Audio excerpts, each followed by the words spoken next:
very active. I'm very much, I come from Liberty County, so I know what it's like throwing these events. I know what it's like being engaged with the community and trying to wake people up and trying to speak to people. And there's some frustration often because a lot of people just don't seem to care.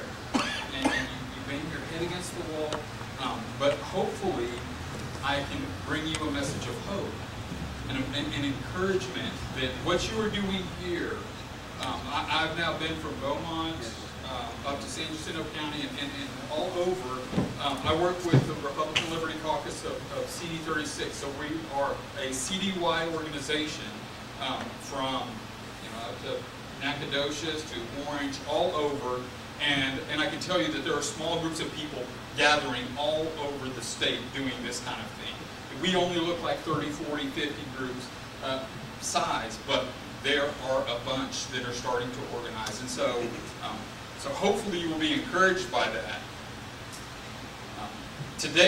This evening, we're going to discuss a very important topic. And how many of you are familiar with the Doctrine of the Lesser Magistrate?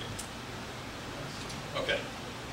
Yeah, Doctrine of the Lesser Magistrate. So that's what we're going to talk about tonight. Okay, so that will determine how we're going to go, how this talk is going to go.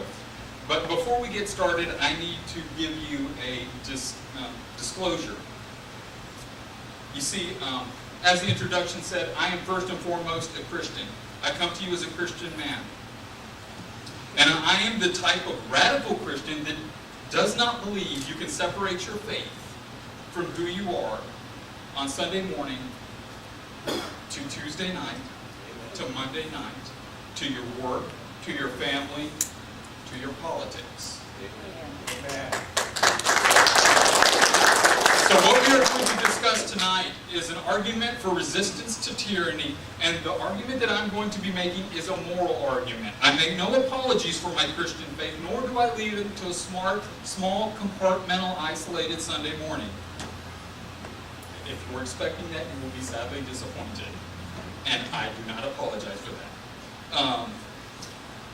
Again, this is a moral argument. Please know that there is a legal argument to be made for resistance to tyranny.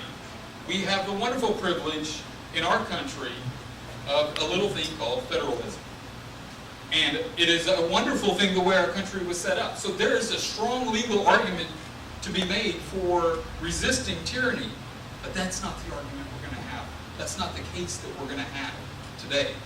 This evening, what we're going to talk about is the moral argument for resisting the tyrannical institutions operating in Washington, D.C. We were going to explore the historical doctrine known as the Doctrine of the Lesser Magistrate. And we're only going to scratch the surface of this topic. But hopefully you will leave this evening having a better understanding of why this doctrine is so important and how your knowledge can empower you. Having knowledge is one thing, but being able to be empowered to apply that knowledge into your elected officials is another thing altogether. And I think that's what we are often missing. I encourage you to dig into this more than we can cover tonight. There are books in the back that you can purchase. The author, Matt Truella, who really revived this doctrine, has I'm selling to you at just completely cost. If you're going to buy them online, they're like $15. They're $10. He said, "Here's a deal. Just get them to your people or whatever." So if you're interested in buying them, fine. If not, that's fine too. I'm not making anything, so it doesn't matter. So before we get started, we're going to look at a couple of aspects. We're going to look at the historical foundation for the Doctrine of the Lesser Magistrate. We're going to look at what does it look like, what is it based upon, and we're going to look at what is the standard and then some application. And that's going to be a lot of fun, and I think you'll begin to see why this is so important when we look at the application. But given that not a lot of you have heard of it, we have to lay some history down first. You see, early in the 16th century, in 1517, Martin Luther started the Protestant Reformation by nailing his 95 Theses to the church door at Wittenberg. And as the Protestant Reformation began kicking into high gear, so did the opposition to it. And in May of 1548, Emperor Charles V imposed his austere end term. This was was a law attempt to force the Protestant back under the traditional Roman beliefs, practices, and rules. And imagine this, only one city in all of Germany stood against this emperor. It's the city of Magdeburg. In that city, the magistrate protected the people and defied the political and religious tyranny of their day. They upheld God's law, God's word, and his gospel. And while all the rest of Christendom went along with the interim sanction in order to preserve their own little well-being and their own little safety, in order to keep themselves comfortable and safe, they went along. There was only one city that stood against this. The city of Magdeburg. And the pastors of Magdeburg led the charge. They published what was titled Confession in Defense of Pastors and other Ministers of the Church of Magdeburg. This document later became known as the Magdeburg Confession, because nobody could remember the other one. The magistrates of Magdeburg refused to submit to the emperor. Charles was not pleased because he was a good tyrant. And tyrants don't like opposition to their tyranny. Sound familiar? Yeah. So, in October of 1550, they surrounded the city of Magdeburg with his forces. The people of Magdeburg, undefied by their show of strength, burned everything outside of the city and closed the gates, and the siege of Magdeburg had begun. The siege of Magdeburg lasted for over a year, from 1550 to 1551, and while 470 Magdeburgs lost their lives, over 4,000 of Charles' forces were killed in that battle. Not bad. Ending on 1551 of November 4th, the siege ended with favorable terms for the people of Magdeburg.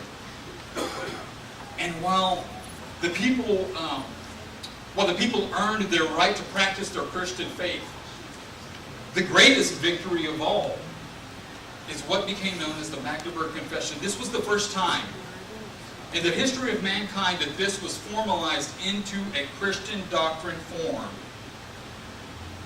This lesser magistrate doctrine. And while many have acted in accordance to it prior to the pastors of Magdeburg, even before Christ, it wasn't formalized until these pastors in the 16th century did it. They did it both from the Holy Scriptures, laying out the biblical foundation, and also historical examples. One historical example that comes to mind is the English nobles who took King John to task for his tyrannical rule in 1215. The Christian men, these were Christian men and magistrates, they forced the tyrant king to sign a treaty acknowledging the certain rights of men. Anybody know what I'm referring to? There we go. I think you would. The Magna Carta made it clear that the state had limitations and that all men are subject to law, even governmental officials. Though they think they are not, they are. Certain unjust and immoral actions by King John caused the nobles, who were functioning as lesser magistrates, to defy the higher authority. Oh, if ever our nation could understand and employ this doctrine, it is now. Think about all of the offenses upon the law of God and the unrelenting, vile wickedness that is endorsed by our higher magistrates. Abortion. All kinds of wicked acts that the government not only allows, but forces upon us. So what is this doctrine of the lesser magistrate? The doctrine of the lesser magistrate declares that when a superior, higher civil authority makes an unjust or immoral law, the lesser magistrate has both a right and a duty to refuse obedience to that superior authority. If necessary, the lesser magistrate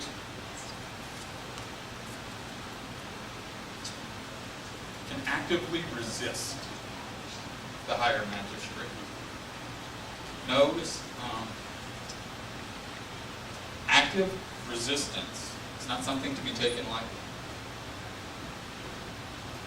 but it is sometimes necessary.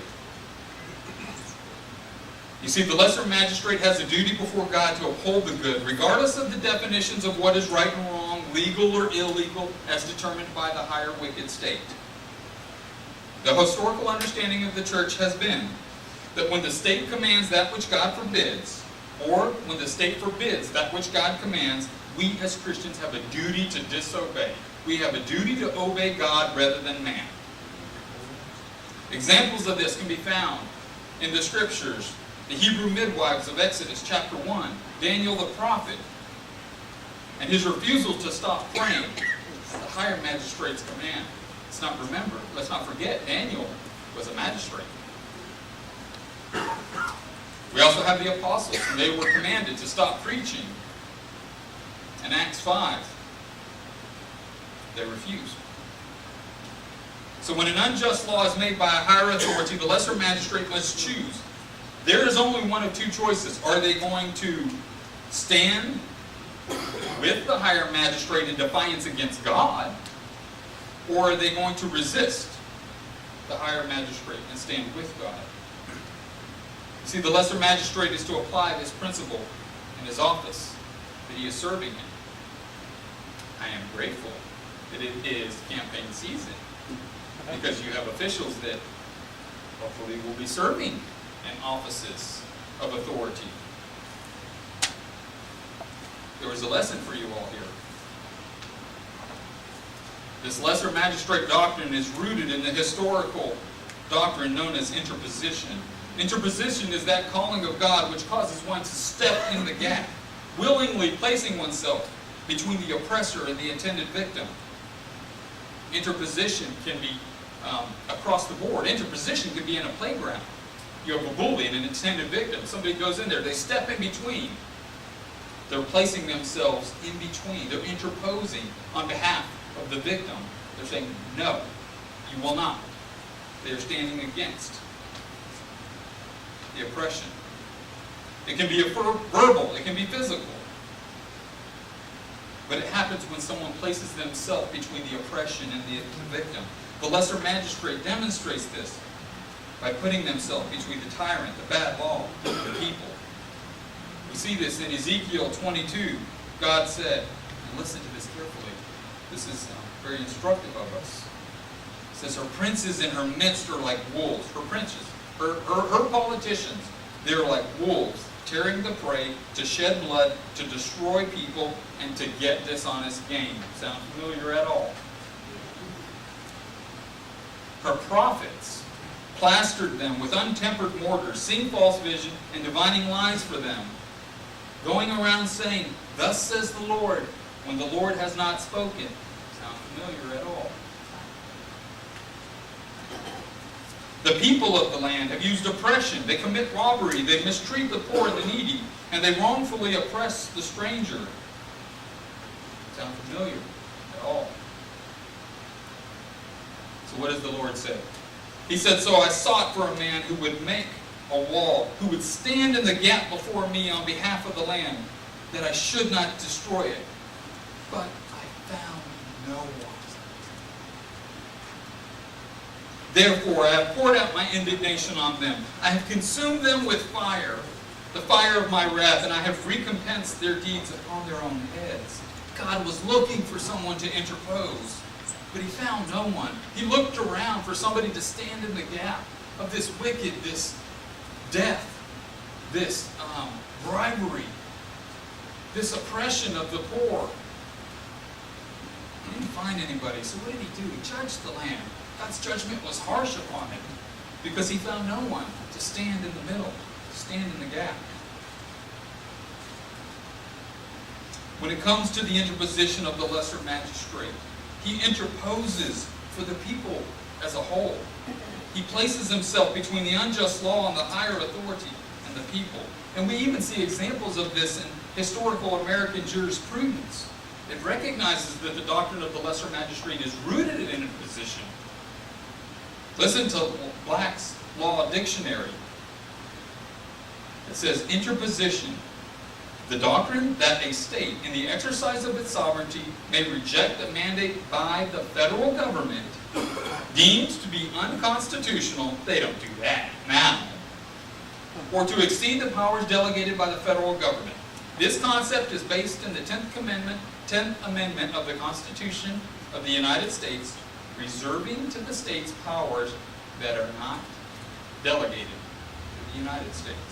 It goes on to say that implementation of this doctrine may be peaceable, as by resolution, remonstrance, or legislation, or may proceed ultimately from nullification with forcible resistance. Of course, what do you think the Supreme Court did with this doctrine of interposition that Black's Law Dictionary mentions? They rejected it. Why? Because higher authority always wants to squelch any resistance to its tyranny. And interposition provides that action that's duly constituted by lawful authority. Get this, it is lawful authority. Okay? We as individuals can't just disobey completely. It has to be done in a lawful order. We're not talking about anarchy, guys. There's a difference. And there's a lot of people that don't understand this. And they think that if there's an unjust law, well then we just have the right to just do whatever we want to. And that leads to another kind of tyranny. Tyranny by the mob. You see, there has to be a standard. There has to be an ultimate authority. The scriptures are clear that the Most High rules over the realm of mankind. He gave His law. And He gave us a guide for how we are to be governed. And He is the ultimate lawgiver, and He gives us the perfect law of liberty. And God has established 4 realms of government. It's important to get this. Really important to get this. Self-government, family government, church government, and civil government. Each of those has its own role and its own jurisdiction.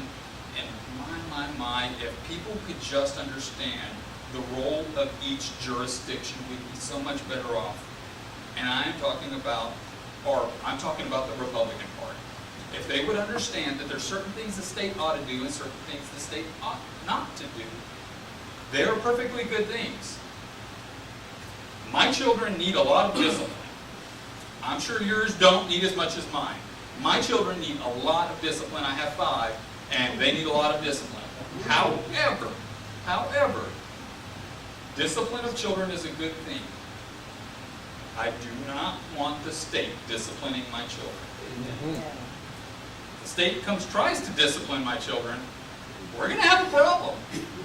That doesn't mean that the disciplining of children is a bad thing. It just means it needs to be done in its proper jurisdiction. You see, all authority that any individual possesses is a delegated authority that comes from God, and that happens to be in every one of those 4 realms. It is derived from God. There is no authority that is autonomous. All of it is given by Him. And so we must rule according to His standard, according to His law. Just like the authority of a father is limited, so is the authority of the state. Romans 13 says, "For there is no authority except from God, and that authority that exists are appointed by God." So the authority of the state, it was given to it by God, and it must govern according to His standard. Psalm 2 says, "Therefore be wise, O kings, be instructed, you judges of the earth. Serve the Lord with fear, rejoice with trembling, kiss the Son." Why? If you don't, lest He be angry, what will happen? You will perish by the way. He will judge all princes, all kings. In other words, the state is not God. The state is not God. It's not. The state is not limitless. It does not get to do whatever it seems right in its own eyes. And men should not give unlimited obedience to the civil government. In fact, men have a duty to oppose such authority when it makes an immoral law. How many of you think it's making some immoral laws right now? We have a duty to oppose such wickedness. No one in authority, no family, no church, and no state got its authority all on its own strength.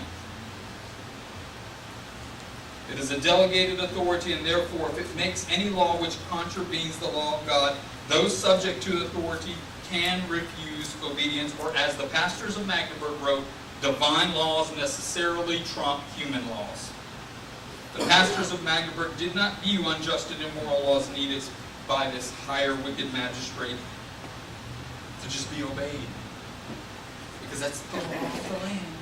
We must do what the law says, no matter how wicked it is. Now, they viewed resistance to these immoral laws by a higher magistrate as their duty. Their duty to protect what?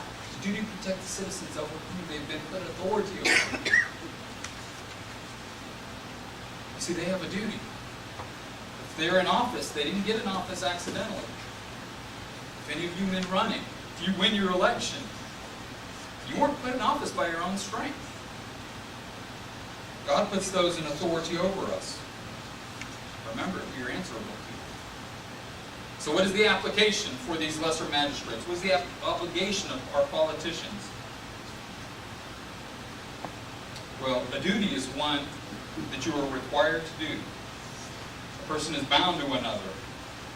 It is an action required by one's person or by moral considerations.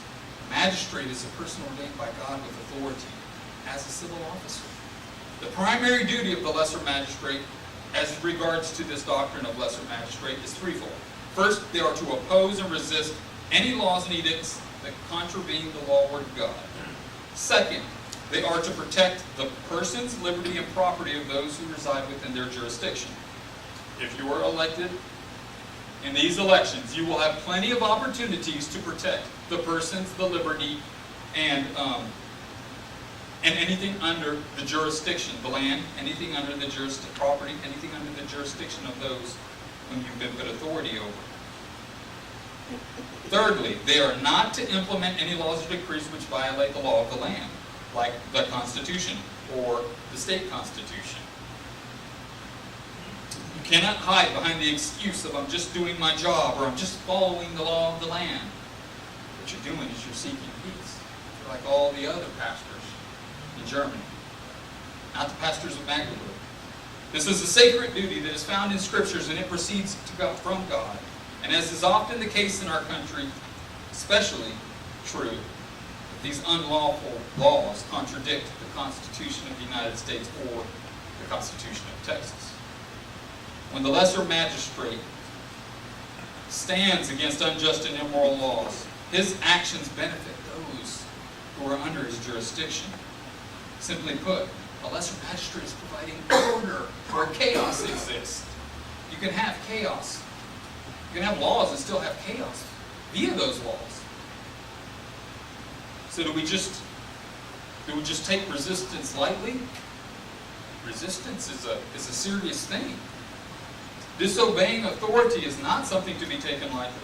When to disobey should not be left to the whims of men. You see, there has to be an objective standard to determine if a law is moral or immoral, if something is just or unjust.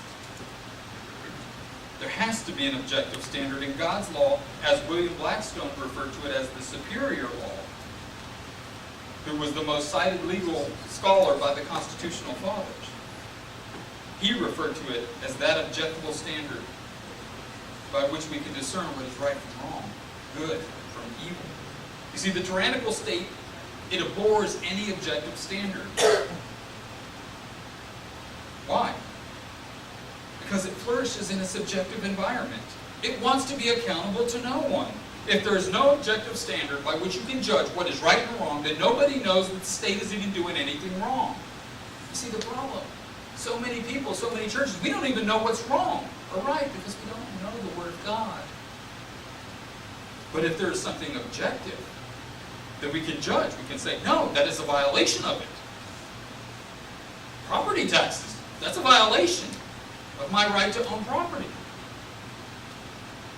Abortion is a violation of one's life. But there has to be an objective standard by which we can judge. If a citizenry does not know the biblical purpose, the function, and the limitations of the state, then the state can do whatever it wants to because nobody even knows anything improper is even being done. For there to be any indignation towards tyranny of the state, one must be able to identify tyranny. One must be able to know why it is even wrong.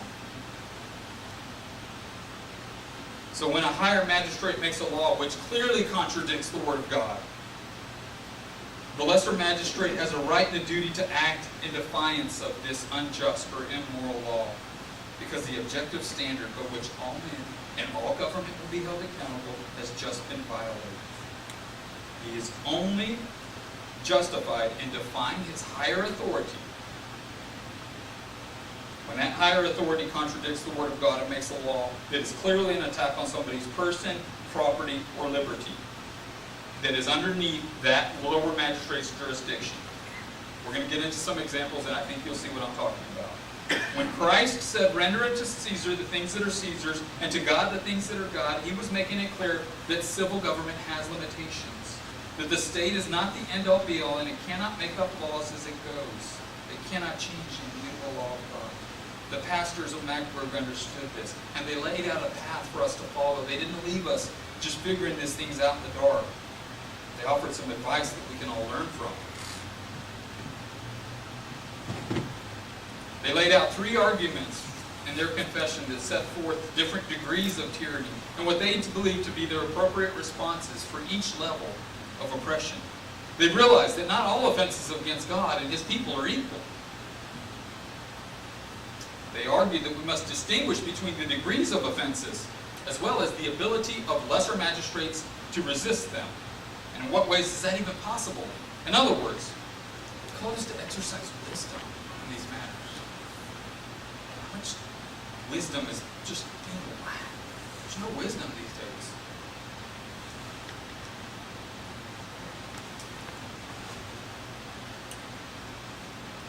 So what they were not saying, guys,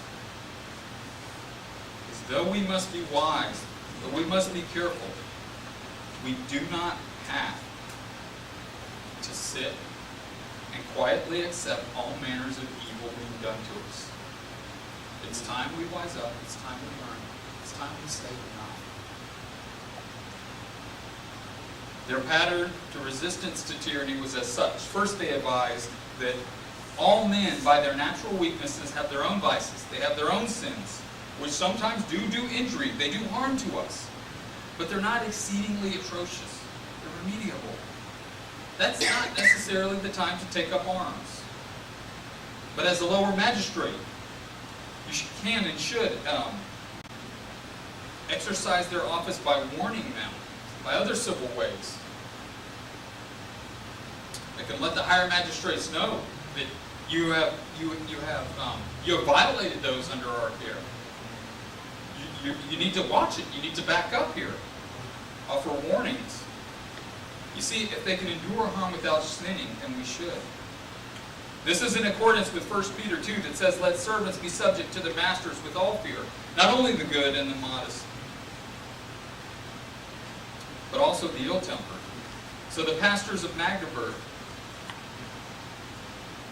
advised that the first degree is to warning, is to inform the higher magistrates of their rebellion against God's law, and to exercise great patience in the unrighteousness. But with each increasing degree of unbiblical laws, of oppression, of wicked magistrates doing unjust things, they advise the Church of Christ to ratchet up their appropriate level of response to having the right, but not necessarily the obligation to even take up arms against them. As this oppression continued, they warned that it would eventually reach the level where the Christian people not only can, but must resist such wickedness. Once it reached the level of causing us to sin, then we should boldly proclaim with the apostles, we must obey God. The pastors of Magdeburg declared in their confession that the idea of unlimited obedience to the state they called an invention of the devil. They asserted that since all authority is delegated from God, therefore, if one in authority makes a command that is contrary to the Word of God, those subject to his authority not only have the right and a duty, but they must actively resist. They offered the example of the authority of a father If a wicked man commands his father, if a wicked man commands his family members, over whom he has delegated authority to sin, then he is not functioning in his God-given role as a father. And he is to be. It's not to be obeyed. It's to be resisted. Now, I think you can see the case of which I'm talking about. But I want to look at some examples. Some examples that I think will ring true with you. The first one is the example of the Obergefell versus Hodges case. You all are familiar with this case. I'm sure you know by name, but if you don't know by name, you're familiar with the case. It is the recent Supreme Court ruling over same-sex marriage. Unfortunately, us in Texas have not responded as we should have responded. Most of the buzz that went around the media, even of Kimberly Davis, was not in accordance with the doctrine of the lesser magistrate. I don't know if you paid attention, but I paid attention very closely when Governor Abbott and Attorney General Paxton spoke out, and they came out on their case and they issued some statements. Paxton, you know what? I wanted to like Paxton. Really did. I tried. I supported him when he ran, and then he got elected, and then I didn't support him. Paxton came out with his opinion that was just really disappointing, though I should say not very surprising because he's a politician. He came out and he said, the United Supreme Court has again ignored the text of the spirit of the Constitution to manufacture a right that simply does not exist, and in so doing, the court weakened itself and weakened the rule of law. Agreed. I think we would all agree with that. He continued, pursuant to the court's flawed ruling, the U.S. District Court of the Western District of Texas issued an injunction against the enforcement of Texas marriage laws that define marriage as one man and one woman, and therefore those laws currently are enjoined from being enforced by county clerks and justices of the peace. There is not, however, a court order in place in Texas to issue any particular license whatsoever. Agreed. Only the flawed direction by the United States Supreme Court on constitutionality and applicable state laws. Agreed. I'm with Attorney General Paxton. There's nothing in the state law that says that county clerks in the state of Texas have to issue those. In fact, there's something in the state law that distinctively says they can't issue those. And Attorney General Paxton agrees. So it's clear that he believes that the Supreme Court, these 9 individuals in black dresses, have stepped outside their confines of the law in this case. That should be enough for him to defy their ruling, but he doesn't. Do you remember what he said when this came out? The best he could do was recommend that those be forced to issue license or to perform weddings do so on the basis of personal religious convictions. That's what he said. Personal religious convictions. In other words, if it is contrary to your personal religious conviction, then you don't have to obey. Well, wait a minute.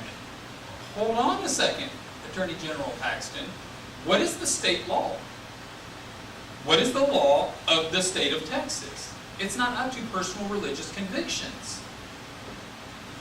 It is important to note that he also said, and this is what really just kind of digs here, okay? He said, it is important to note that any clerk who wishes to defend their religious objections and who chooses not to issue these licenses may well face litigation and or a fine, but numerous lawyers stand ready to assist the clerks defending their religious liberties. In other words, you can't disobey the Supreme Court if it's against your personal convictions, but you better get a good lawyer. That is not interposing. That is not standing in the gap. That is called chunking the county clerks off the bus and running them over. So are there good examples of interposition? Yes, there are. One of my favorite is Sheriff Brad Rogers. How many of you are familiar with Sheriff Brad Rogers? Nobody. Oh, good. You're going to like Sheriff Brad Rogers. Sheriff Brad Rogers is a friend of Sheriff Mack. How many of you are familiar with Sheriff Mack? Okay, you know where I'm going with this then. Sheriff Brad Rogers is a sheriff out in Elkhart, Indiana. And in Sheriff Rogers' jurisdiction, there is an Amish farmer by the name of Richard Hostetler.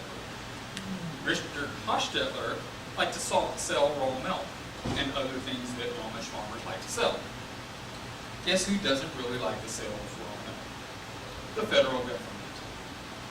So, they had some complaints against him, anonymous complaints that people were getting sick. But Mr. Hostetler knows all of his clients who he sells raw milk to, and none of them were getting sick and none of them complained. But the FDA felt the right to give this farmer a hard time. So, being Amish that he was, he took it. They came in, they asked to inspect his farm. We let them in, they came in, they found nothing. They came back a couple weeks later and they said, we need to take samples. So they took some samples, went back and tested. Much to their dismay, they found nothing. Everything was clean, everything was good. So they came back again, and again, and again. Even Amish people, you push them hard enough, they're going to push back. So, this farmer contacted his sheriff, Sheriff Brad Rogers. Sheriff Brad Rogers got a hold of the FDA and said, in no uncertain terms, and I quote, "Any further attempts to inspect this farm without a warrant signed by a local judge based on probable cause will result in the federal inspector's removal and arrest for trespassing in my county." Amen, Brad Rogers. Well, the FDA, being the good tyrants that they are, were not appeased by that. So they responded and said, "It has been interpreted since the earliest days of our nation to mean that federal law trumps state law whenever the two conflict." And they continued, "The Federal Food and Cosmetic Act will allow the federal agents to enter Mr. Hostetler's property without a warrant at all pursuant to a long line of federal cases, and that the refusal to permit entry or inspection of any as authorized by Section 374 is in itself a federal criminal offense, and under certain circumstances it is punishable by imprisonment for up to 3 years." You get the idea. They're not accepting Sheriff Brad Rogers' response. But Sheriff Brad Rogers is not intimidated by the FDA. So he responds back with, and I hope candidates for sheriff are paying attention to this case, says, "When you assert that the federal law trumps state law, it is a distortion of the intent, content, and extent of the supreme law of the land, the United States Constitution, seen through a myopic and misunderstood view of Article 6, Section 2, the Supremacy Clause." He went on to blast the feds for exercising their unconstitutional powers, and he said, "The Federal Drug and Cosmetic Act would be deemed unconstitutional if and when challenged vis-a-vis the 10th Amendment juxtaposed with the Commerce Clause." He continued, "Our form of government was based on the principles that all officials exist to secure life, liberty, and the pursuit of happiness, and your cosmetic regulation will never trump those principles.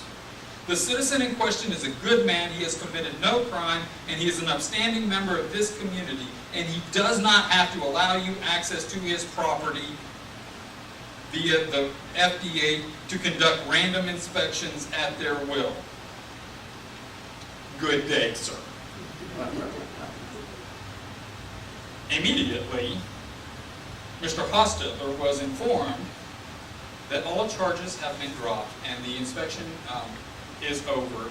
He has passed all inquiry, and they have not contacted anybody in Elkhart, Indiana since then. Amen, Brad Rogers. How about Officer Gallagher? This is an older case. I don't know if you're familiar with Officer Gallagher. But Officer Gallagher was a Christian man who was an officer in Las Vegas, and several years ago, in 1989, he was involved in pro-life ministry. Well, he realized that his duty as an officer was in conflict with his duty as a Christian man. So, when it was time for the arrest of pro-life advocates who were defending the life of the unborn, he decided that he could no longer arrest these pro-life people because they were protecting lives from being murdered. And he realized his duty as an officer was subservient to his duty as a Christian man. He was arrested as an officer. And he replied, "I have sworn responsibility to protect human life. It alone is the highest call and the most important duty of every commissioned peace officer. The protecting of human life is the priority that must be considered over less significant property or personal rights of others. Therefore, I exercise my discretion as a commissioned law officer, choosing not to arrest these rescuers, but to stand with them in their attempt to prevent certain death to unborn children." He was the only government official to interpose on behalf of the preborn while on duty in the history of our nation. This was in 1989. Realize, not one governor, not one legislator, not one mayor, not one city council member has ever stood to interpose on behalf of unborn children. Not one. Why? Because they all go along with the fiction that the Supreme Court can make laws, even in the face of duty. What is their response? Just the law of the land. Just the law of the land. So, what is our duty? Don't you just feel encouraged? Yeah, it's hard to be encouraged. But you can be. I'm encouraged because how do tea parties, how do political actions, groups, how does the San Jacinto County Republican Party, the Republican Party, invite me to come tell them to obey the law of God? How does that happen?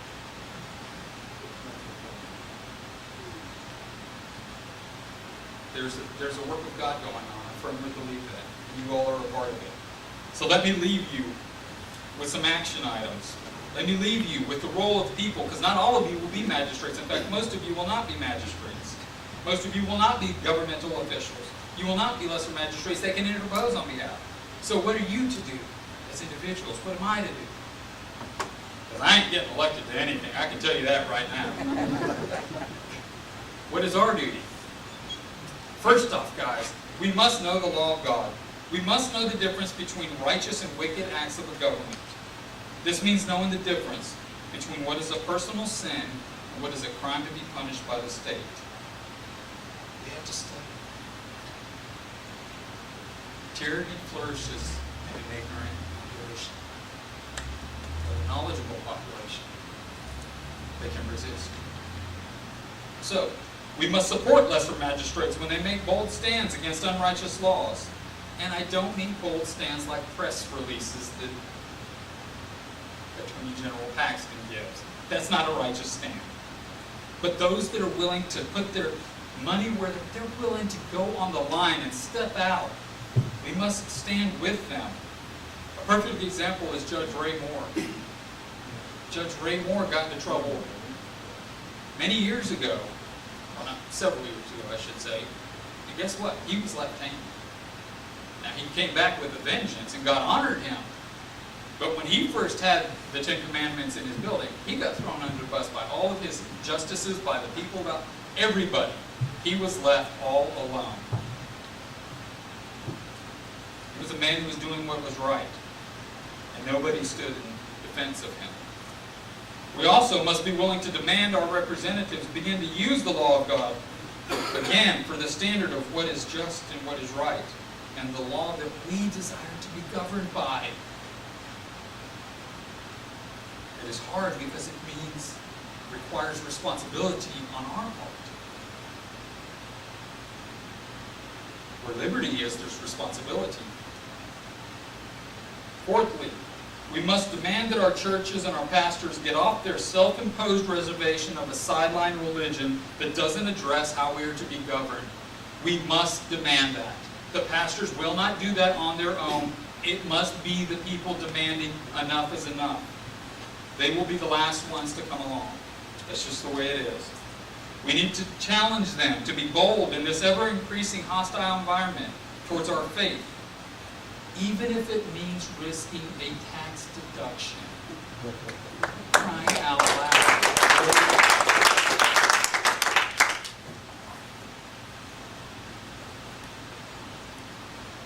Lastly, we must study this doctrine, and we must share it with others. We must understand it. It's not hard. Guys, I'm not that bright. If I can share it with you and I can understand it, you all can too. So I encourage you to study this doctrine, to understand what it means in the times that we are, to tell your pastors, to tell your sheriffs, to tell your legislators, to tell your state reps, to tell your judges, county judges, district judges, to tell those that you have access to. Let them know. Stop sacrificing your liberty. Stop sacrificing what is your character for safety. Really? Now's not the time. Now's the time to do what is right. Now is the time for somebody to stand in the gap. May the Lord find something.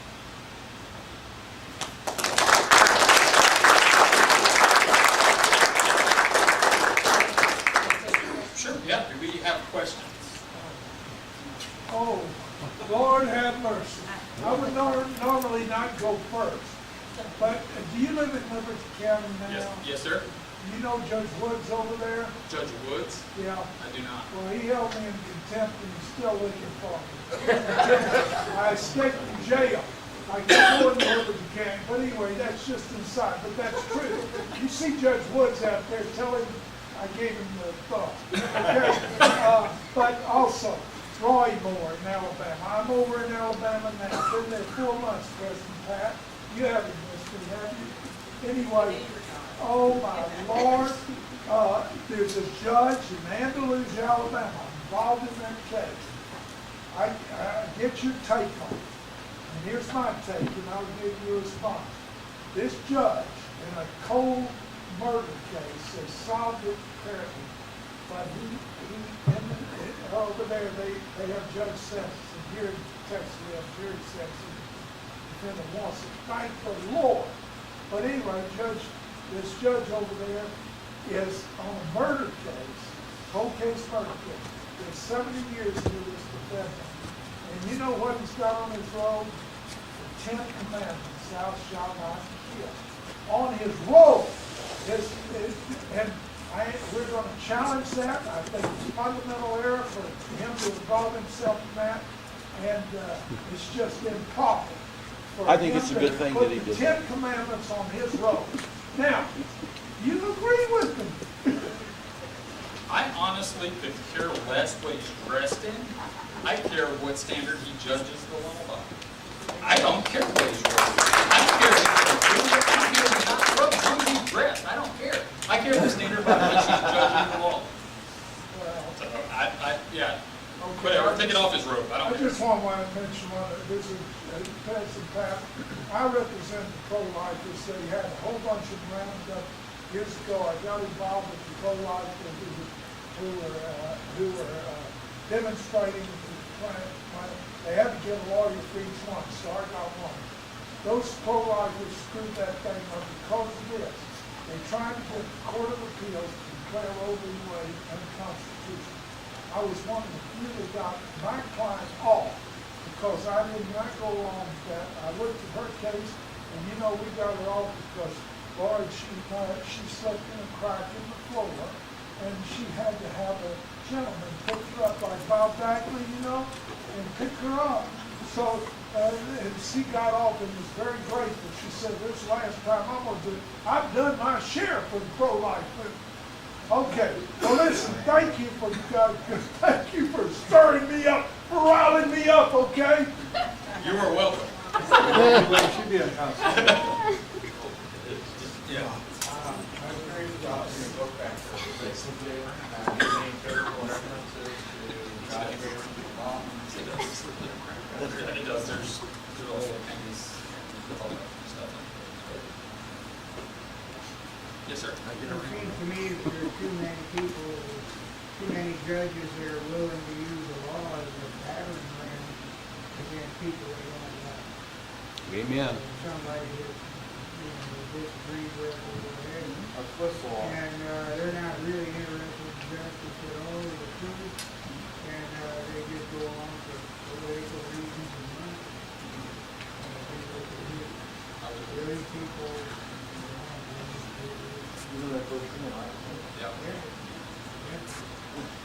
Yeah. Yeah, absolutely. There Or, are people like who never broke the law that got put on trial and accused of breaking the law, convicted, and weren't even allowed to hardly defend them. Can't move in forward. yeah, absolutely. This kind of thing goes on in a lot of cases. What can we do? We We have, have the appeal court and things like that. yeah, that's, you can't do, the change that we need to do is going to be generational. I'm sorry, it's not going to change individual cases that are happening now. And the reason why is because it requires us as a population, it requires individuals understanding what is the law as set, what is a righteous law as set forth by God. If we were to look at the way God governed society, when He wrote His scriptures, we would see that it requires witnesses. We would see that it is fair, that it requires restitution. We would see that God addressed how we're to deal with justice and injustice. And you're absolutely right. We're so far removed from it. That's because we as a people have allowed it, because we don't even know what it says anymore. Well, we have too many laws that they can use one way, and they can turn it completely around the other way. That's Yeah. not what- Yeah, absolutely. We need to stop electing the better of two evils. Absolutely. Yeah, I couldn't agree more with that. But that requires us to know, right? We need to know what is righteous and what is evil. You're absolutely right. It's a culture change. And we have gone so far, this country has strayed so far away from God and His Word. And it's become, we've become a secular culture instead of a Christian culture. And it's going to take time to get back, if it gets back. If it doesn't get back, I think the Lord's going to take care of it anyway. Well, like I said, I'm optimistic that it will, and the reason why is because I basically got invited to speak to the Montgomery County Tea Party and ready to obey God's law. That's not supposed to happen. Yeah. I'm just going to be honest. That's not supposed to happen. That doesn't happen 10 years ago. It just doesn't. Tea Party didn't exist 10 years ago, Right. and I can guarantee there wasn't even a Republican Party in San Jacinto County 5 years ago. That's right. And now they're asking me to come tell them to obey God's law. And by the way, guys, another encouraging thing, the books that I have, right? So like I said, I'm not making any money at all whatsoever on them. But when I was in Beaumont speaking to the Southeast Texas Tea Party, not one individual that bought a book bought a book. They bought 3, 4, 5. Well, okay, why? They said, because I'm going to give it to my kids so my grandkids can hear this. I'm going to give it to my pastor because I'm good friends with him and he'll read it. Something is happening. But it's not going to be immediate. It's going to be long term. But you know, I homeschool my kids, and I see a generation of young people that give me great hope. So we are not a people without a hope. Things are dark, but we're not a people without a hope. At the very least, we'll know how to rebuild when things come crashing down. We might not say things as they are. I don't know. That's not for us to say. We just have to be obedient to our obligations. Any other questions? Judge Moore is back on the Supreme Court. The stupid people of Alabama voted him back on the Supreme Court after Why? the Supreme Court removed him. Yes, sir, they did. So can I send a word to Judge Moore over there from you? I'll be glad to deliver the message. I have been and continue to pray for him. How about that? Okay. Pray for me too.